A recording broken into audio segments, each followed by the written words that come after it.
नमस्कार साथियों हमारे साथ मौजूद हैं इस वक्त रांची में बैठे हुए राजनीतिक विश्लेषक निशांत वर्मा, जो कि शाहरुख और अंकिता के मामले में जो मामला सामने निकल कर के आया था, जिस पे काफ़ी ज़्यादा चर्चा भी हुई है, उसको लेकर के ये रांची में मौजूद है। और नया अपडेट क्या आया है, क्या क्या जो ये दावा कर रहे थे कि नीतू झा है जो और भारतीय जनता पार्टी के लोग हैं वो जेल जाएंगे या नहीं जाएंगे, उसके बारे में हम इनसे चर्चा करेंगे। तो आइए पहले इनसे जानते हैं कि नया अपडेट क्या है। धन्यवाद। सबसे पहला तो यही है कि मैं रांची इसलिए आया हूँ कि आप लोग जानते हैं कि शाहरुख हुसैन पे और नईम पे जो पॉक्सो की धारा लगी है सेक्शन 12, वो हमारे हिसाब से गलत है, वो नहीं होनी चाहिए। इस मामले में मैंने आवेदन दिया था श्री हेमंत सोरेन जी को, जो कि मुख्यमंत्री हैं झारखंड के, और डीजीपी पुलिस को लगभग 1 महीना पहले मैंने ये निवेदन दिया था कि हटा ली जाए। लेकिन मैंने तब ये भी कहा था कि अगर इस पे कोई प्रशासनिक कार्रवाई नहीं की जाएगी, यानी निचली अदालत में सरकार खुद जाके ये पॉक्सो का सेक्शन 12 नहीं हटाएगी, तो फिर मैं हाई कोर्ट जाऊंगा। और आज मैं यहाँ पे हाई कोर्ट जाने के लिए आया हुआ हूँ। ऑलरेडी मैं सबमिशंस कर चुका हूँ। लेकिन आप और विनय दुबे जी जो लगातार आप वीडियो जो डाल रहे हैं सोशल मीडिया पर, उस पे ये दावा करते हुए नज़र आ रहे हैं कि जो अन्य मुजरिम हैं जिन्होंने नारा लगाया था, वहाँ पर आपत्तिजनक नारा लगाया था, वो लोग जेल जाने वाले हैं। एफआईआर हो गई है, वो जेल जाएंगे, लेकिन वो जा नहीं रहे हैं। तो जो जनता है वो लगातार इस मामले को जानने की और समझने की कोशिश करेगी कि आखिर वो जेल जाएंगे कब, या फिर सोशल मीडिया पर इसी तरह से वीडियो डलता रहेगा। अच्छा, ये दोनों मामले अलग हैं। शाहरुख हुसैन का जो पॉक्सो का मामला है, जिसके लिए मैं कदम उठा चुका हूँ, विनय भाई उठा चुके हैं, वो एक अलग मामला है। रही बात नीतू झा और प्रिया सिंह और बाकी जो भारतीय जनता पार्टी के गुंडे, जिन्होंने वहाँ दुमका में जो पहले तो नारे लगाए थे अंकिता वाले मैटर में, जिस तरीके से गोली मारो वगैरह की बकवास की थी, तो वो जो मामला है उसमें ऑलरेडी विनय दुबे मुंबई जो हैं, उन्होंने एक कंप्लेंट शिकायत डीजीपी झारखंड और मुख्यमंत्री झारखंड को भेजी हुई थी। और बाकी उसमें से ये मालूम चला है मेरी जानकारी के हिसाब से कि संज्ञान लेते हुए प्रशासन ने दुमका प्रशासन को वो कंप्लेंट भेजी थी, जिसमें वहाँ के एसडीपीओ साहब जो हैं उन तक ये मामला पहुँचा। उन्होंने उसको संज्ञान लेते हुए विधिक कार्यवाही के लिए थाना दुमका प्रभारी जो हैं उनको प्रेषित कर दिया है, निर्देश दिए हैं।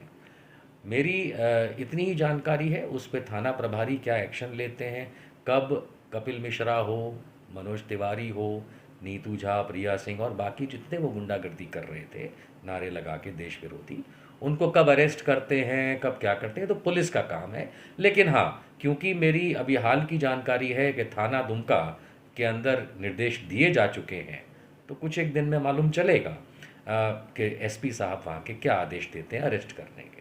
तो ये मामला अलग है। दूसरा, यही नीतू झा और प्रिया सिंह वगैरह आप लोगों को झारमुंडी में भी दिखाई दिए थे, जब मारुति बिटिया का जो शव था उसको लेकर के चारों तरफ ये लोग जुलूस निकाल रहे थे, हाईवे जाम कर रहे थे।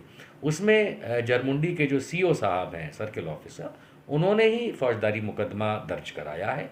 और वहाँ के जो थाना प्रभारी हैं उनसे मेरी बात हुई है जरमुंडी में, और वो उसके ऊपर जल्द एक्शन लेंगे। रही बात वो कब एक्शन लेंगे, तो स्वाभाविक सी बात है कि एसपी दुमका ही बताएंगे कि कब एक्शन लेंगे। अगला सवाल ये बन रहा है कि आप लोग जो है इस मुद्दे को लेकर के लगातार सोशल मीडिया पे वीडियो डाल रहे हैं, तो इसके ज़रिए कहीं पब्लिसिटी करने का कोई ऐसा प्लान वगैरह तो नहीं है? जी बिल्कुल, ये पब्लिसिटी का प्लान है, लेकिन इस पब्लिसिटी को समझना पड़ेगा। हम पब्लिसिटी का मतलब होता है जागरूकता।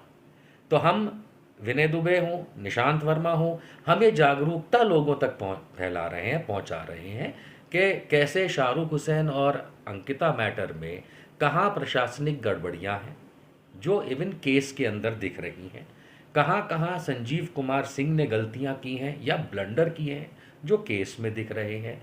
उसी तरीके से हम ये जागरूक कराना चाहते हैं लोगों को कि किस तरीके से वहाँ की भारतीय जनता पार्टी दुमका की जो है उसने उस मामले को कैसे रंग दिया था।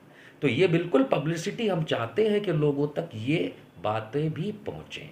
इसी तरीके से जरमुंडी का मामला हुआ, तो जिस पूरी की पूरी वारदात अगर आजकल सोशल मीडिया या मेन मीडिया जो कहा जाता है, मेन स्ट्रीम मीडिया, उसमें अगर एक तरफा दिखाई जाएगी तो आप उसको भी पब्लिसिटी कह सकते हैं। तो अगर दूसरा पहलू हम दिखा रहे हैं तो आप इसको पब्लिसिटी कह सकते हैं। लेकिन इसमें कुछ लोग ये आरोप लगा रहे हैं आप लोगों के ऊपर कि अगर आपको सही में शाहरुख को इंसाफ दिलाना है या फिर अंकिता को इंसाफ दिलाना है तो वो कोर्ट में दिलाएं, लेकिन लगातार आप वीडियो बना करके सोशल मीडिया पे डाल रहे हैं, लगातार नए खुलासे हो रहे हैं। ये केवल लड़ाई जो है सोशल मीडिया ही की रह गई है कि कोर्ट में रियल में भी कुछ होने वाला है? जैसा आप जानते हैं, मैं आज ही हाई कोर्ट जाके आया हूँ। हाई कोर्ट में यही लड़ाई हो रही है, इसी की शुरुआत हमने की है। कई लोग पूछते हैं कि मैं निचली अदालत में क्यों अपीयर नहीं करता।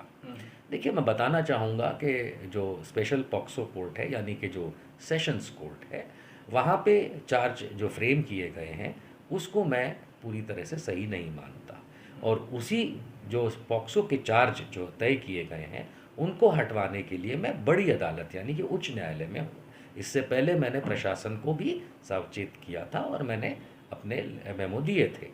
तो ये लड़ाई ज़्यादा ज़रूरी है ताकि जो गलत कलम है उसको पहले हाई कोर्ट, ज़रूरत पड़ी तो सुप्रीम कोर्ट हटा दे। उसके बाद हम जो बचा केस होता है, जो सही में केस गिना जाएगा, उस पे लड़ेंगे। ये कोई आवश्यकता नहीं है कि मैं उस चार दीवारी में जाके लड़ूं जिसमें मैं मानता ही नहीं, क्योंकि निचली अदालत के अंदर जाके अगर मैं ये बात रखूँगा तो उनके पास तो ये अधिकार नहीं है कि वो एफआईआर को रद्द कर सकें या उसमें से कुछ हटा सकें। ये तो खाली सीआरपीसी की धारा 482 जिसका अधिकार माननीय उच्च न्यायालय को होता है। तो हम सही जगह जाएंगे बनिस्बत कि हम गलत जगह जाके पंख चलाएं।